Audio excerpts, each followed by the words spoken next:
Suite à une ligne de crédit de 15 milliards de francs CFA de la Banque agricole, le Burkina Faso met en place un modèle paysan basé sur le varantage.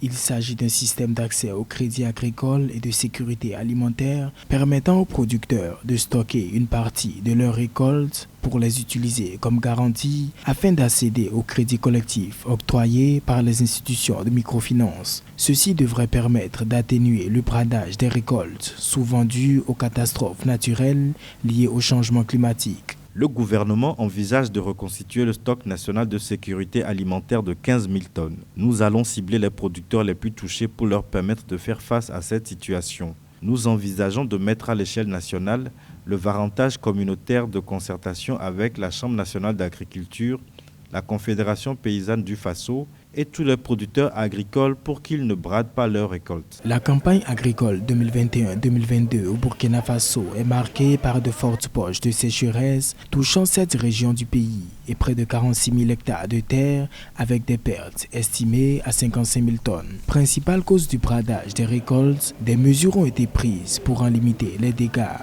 notamment le déploiement de 500 forages à grand débit équipés de systèmes de pompage solaire d'acheminement d'eau pour favoriser la culture contre saison. L'exemple de Burkina Faso doit se répercuter sur tous les autres pays de l'Afrique de l'Ouest parce que c'est à saluer et à encourager pour que non seulement ça puisse être une réussite au Burkina Faso, mais également dans les autres pays comme la Côte d'Ivoire, pour que les paysans puissent vraiment sortir de leur précarité. Il sera également mis à la disposition des producteurs près de 8 700 tonnes d'engrais et près de 375 kg de semences, ce qui leur permettra de produire sereinement pendant la campagne sèche. Ils bénéficieront également d'un appui technique des agents du ministère pour le respect des itinéraires techniques.